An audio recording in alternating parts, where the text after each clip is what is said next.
অচেনা মায়ার টান পর্ব ৫ শেষ বিকেলের ঝরা পাতা। ঘড়ির কাঁটা যেন আজ আমার সাথে পাল্লা দিয়ে দৌড়াচ্ছে। রাত ৯:৪৫। আমি পাগলের মতো বাইক চালিয়ে এয়ারপোর্টের দিকে যাচ্ছি।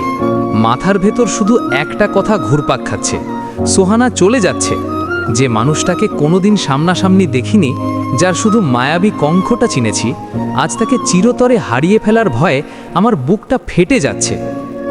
এয়ারপোর্টের ভিড়ের মাঝে আমি হন্যে হয়ে খুঁজছি সেই নীল শাড়ি পরা মেয়েটিকে। হাজার হাজার মানুষের মাঝে একজনকে খুঁজে পাওয়া কি এতই সহজ? আমি বারবার সেই আননোন নাম্বারে ফোন দিচ্ছি, কিন্তু ওপাশ থেকে শুধু বলছে, the number you are calling is currently switched off. আমার মনে হচ্ছিল এই যান্ত্রিক শহরটা আজ আমাকে উপহাস করছে।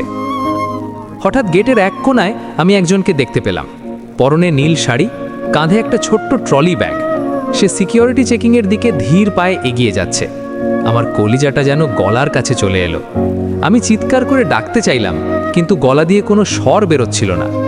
অনেক কষ্টে আমি চিৎকার করে উঠলাম, সোহানা। মেয়েটা থমকে দাঁড়ালো, ধীরে ধীরে পেছনে ফিরে তাকালো। বন্ধুরা, বিশ্বাস করুন, সেই প্রথমবার আমি তাকে সামনাসামনি দেখলাম। গেমের সেই সাধারণ ক্যারেক্টারটার চেয়েও বাস্তবে সে হাজার গুণ বেশি মায়াবী। ওর চোখের কোণায় জল চিকচিক করছিল। ও আমার কাছে এসে দাঁড়ালো। কয়েক সেকেন্ড আমরা দুজন দুজনের চোখের দিকে তাকিয়ে রইলাম। কোনো কথা নেই, শুধু নিস্তব্ধতা। ও একটা ম্লান হাসি দিয়ে বলল, আরিয়ান সাহেব, শেষ পর্যন্ত এলেন তাহলে। আমি ভেবেছিলাম হয়তো আপনি আসবেন না। আমি বললাম, কেন যাচ্ছ সোহানা? এই মায়ার টান কি তোমায় আটকাতে পারছে না? ও আকাশ পানে তাকিয়ে একটা দীর্ঘশ্বাস ফেলে বলল, কিছু টান থাকে আরিয়ান সাহেব, যা শুধু ছিঁড়ে ফেলতেই হয়। আমার বাবা মা, আমার পরিবার, তাদের সম্মান আমার এই ভার্চুয়াল মায়ার চেয়ে অনেক বড়। সিকিউরিটি অ্যানাউন্স হচ্ছে, লন্ডনের ফ্লাইট ছাড়ার সময় হয়ে গেছে। সোহানা তার ব্যাগটা শক্ত করে ধরল। যাওয়ার আগে ও আমার হাতে একটা ছোট্ট চিরকুট দিয়ে বলল, এটা এখন পড়বেন না, আমি চলে যাওয়ার পর পড়বেন। ও আর এক মুহূর্তও দাঁড়ালো না। ভিড়ের মাঝে ওর নীল শাড়িটা ধীরে ধীরে ঝাপসা হয়ে গেল। আমি পাথরের মতো দাঁড়িয়ে রইলাম। কিছুক্ষণ পর কাঁপা কাঁপা হাতে চিরকুটটা খুললাম। সেখানে লেখা ছিল, আরিয়ান সাহেব, আপনাকে একটা সত্যি কথা বলা হয়নি।